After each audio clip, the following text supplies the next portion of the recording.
অনেক লাগেও না।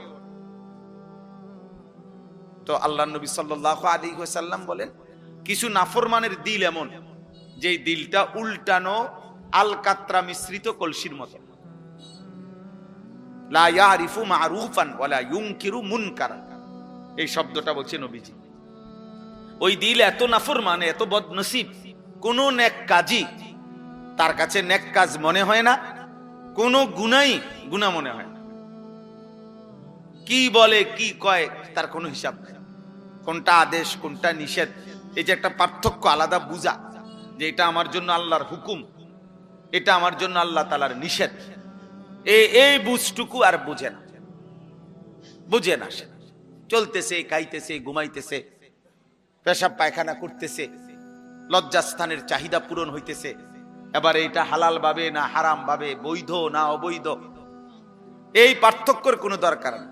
যেমনে আসুক, টাকা হইলে হইছে, কষ্ট করছি, পরিশ্রম করা টাকা, ঠিক আছে, এটাও নিল, সুদের টাকা এটাও নিল, কিস্তির টাকা এটাও নিল, মিছা কথা কইও কদ্দুর নিছে, ওজনে কম দিয়েও কতটুকু নিছে, সব মিলাইয়া 10 লাখ, সব মিলাইয়া 1 লাখ, সব মিলাইয়া ভালো মন্দ পেশাব পায়খানা মিল্লা, পাক নাফাক হালাল হারাম মিলে 10,000 টাকা।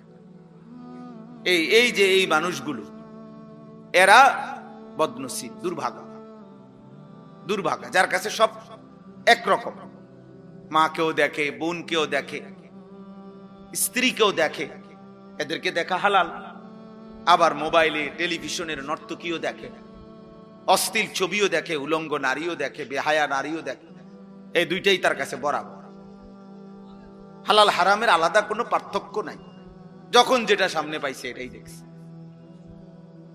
যাই পাইলাম তাই নিলাম, যাই পাইলাম তাই খাইলাম, যাই পাইলাম তাই ভোগ করলাম।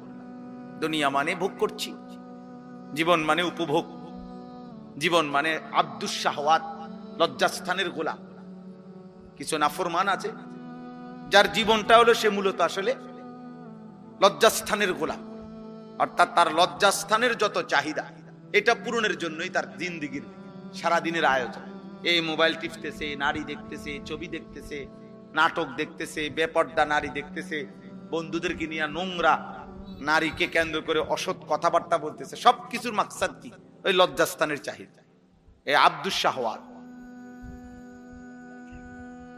এ মূলত লজ্জাস্থানের গোলাম, এ নিকৃষ্ট গোলাম। এই জন্য এটা বললাম আর কি, দিল এমন বানাইতে নাই, এমন দুর্ভাগা হইতে নাই। কোরআনুল কারীম আল্লাহ তাআলা বলছে, ফাযাক্কির ইন্নামা আনতা মুযাক্কির। নবীজিকে আল্লাহ বলছে, বন্ধু প্রতিনিয়ত আপনি উপদেশ দিতে থাকেন, আর এটা মনে রাখবেন আপনি শুধুই কেবল একজন উপদেশ দানকারী, লাস্তা আলাইহিম বিমুসাইতির, আপনি তাদের উপরে শাসক নন, আপনি কোনো জল্লাদও নন, আপনি কোনো শাসকও নন যে যদি আল্লাহর কথা না মানো, সেজদা এখন না দাও তো কল্লা ফালাই দুম, ফাঁসি দিয়ে দুম এখন। আল্লাহ বলছেন, না নবী, আমি আপনাকে এমন বানাই না। আপনাকে কি বানাই নাই? এমন বানাই না। আপনি শুধুই কেবল দিন রাত মেহনতের সাথে, আন্তরিকতার সাথে উপদেশ দান করেন। কেউ না মানুক, আপনার সমস্যা নাই, এটা নিয়ে আপনি ঘাবড়াবেন না, আপনি ঘাবড়াবেন না। কেউ না মানুক, একজনও না শুনুক, কোনো সমস্যা নাই। আপনাকে এটা দেখতে বলি না, আমি বলছি আপনাকে বলতেন, আপনাকে বলছি উপদেশ দিতেন। কে কি হবে না হবে, কদ্দুর কি পরিবর্তন হবে, সেটা আমি দেখব। ইন আলাইকা ইল্লাল বালাগ, কোরআন শরীফের আয়াত। আল্লাহ বলছে, নবী আপনার দায়িত্ব আর কিছুই নয়, শুধুই শতভাগ আমানতদারির সাথে পৌঁছানো। আপনি পুরা হক আদায় করে পূর্ণ পৌঁছাইবার ক্ষেত্রে খামখেয়ালি করবেন না, লুকোচুরি করবেন না, ঠিক যা বলছি তা পুরা বলে।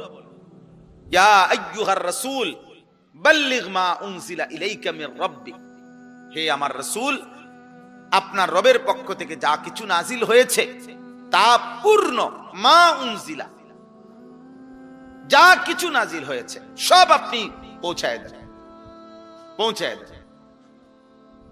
আল্লাহ তাআলা বলছেন, বন্ধু বিষয়টা আমি দেখব, ইমানদার হবে কে হবে না কে, কাউকে আপনি 30 বছর বললেও ঈমান আনবে না, কাউরে একবার বললেও ঈমান আনবে, এটা আমার ফয়সালা। আবু তালেব নবীজি সাল্লাল্লাহু আলাইহি সাল্লামের খেদমত করছে। আবু তালেব নবীজির চাচা, 38 বছর, 38 বছর একটা, কিন্তু ঈমান জোটে নাই, মালিকের ফয়সালা ছিল। আবু বকর সিদ্দিক রাদিয়াল্লাহু তাআলা আনহুকে শুধু একবার নবীজি বলছে, প্রথমবার বলাতেই উনি কালেমা পড়ে মুসলমান হয়েছে, দ্বিতীয়বার বলে নাই, আর একবারই বলছে, একবারই সই, একবারই তিনি ঈমানদার হয়েছে। তাহলে ফয়সালা আসলে কার? কেউ 38 বছর খেদমত করলো নবীজির, আল্লাহ ঈমান দিল না, আর ওই আরেকজন তরবারি নিয়ে যাইতেছে, হত্যা করবে নবীকে, আল্লাহ বলছে আমি হেরে ঈমান দিলাম। আরে কি কর,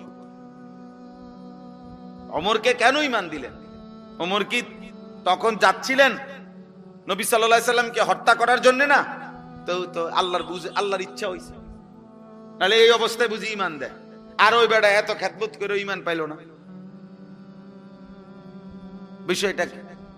সব আল্লাহর ফয়সালা। এজন্য আমরা ঘাবড়াই না, যখন যেটুক সুযোগ পাই বলতে চেষ্টা করি। বলার উদ্দেশ্য এটাই, এ জনপ্রিয়তা দিয়েই বা কি করবো? জনপ্রিয়তা না থাকলেই বা কি সমস্যা? আমি আজকে আলহামদুলিল্লাহ মনে করেন আল্লাহর দয়ায় 22 বছর হয় ওয়াজের বয়ান করি, আল্লাহর রহম। তো আমি তো 22 বছর ধরে এই এত পরিচিতি ছিল না, বুঝেন নাই কথাটা? আজ থেকে 20 বছর আগে যারা ওয়াজ শুনছে তারা তো আমার নামও জানে না, তা আমি তো এই সময় ওয়াজ করছি। তো আমি তো ওই সময় ভাত তরকারি খাইছি, 3 বেলায় খানা খাইতাম। আগেও আমি 3 বেলায় ভাত খাইতাম, সকালে নাস্তা করতাম, দুপুরে ভাত খাইতাম, রাত্রেও ভাত খাই, এখনো এইভাবে খাই, বুঝছে? আগেও খাটে ঘুমাইতাম, তাইলে কিচ্ছু আসে যায় না। এই জন্য দোস্ত, এটা জরুরি যে আল্লাহর কথা মনোযোগ দিয়ে শোনা, আখিরাতের কথা মনে পড়া, কবরের কথা মনে পড়া, জাহান্নামের কথা মনে পড়া। আহা, এই দিল যদি মনে পড়ে, আল্লাহ তাআলা বলছেন এই সূরার মধ্যে, কুল হুয়াল্লাযী আনশাআকুম, সূরা মুলক যে সূরা আমি পড়ছি, আল্লাহ তাআলা বলেন, হে নবী বলেন, আল্লাহই তোমাদেরকে সৃষ্টি করেছেন। ওয়া জাআলা লাকুমুস সামআ ওয়াল আবসারা ওয়াল আফইদা, তোমাদের কান, তোমাদের চোখ এবং তোমাদের দিল আল্লাহই দিয়েছেন, আল্লাহই দিয়েছেন। জীবনের সবচেয়ে বেশি অর্জন হয় তোমাদের এই 3 জিনিস দ্বারা, অসংখ্য জিনিস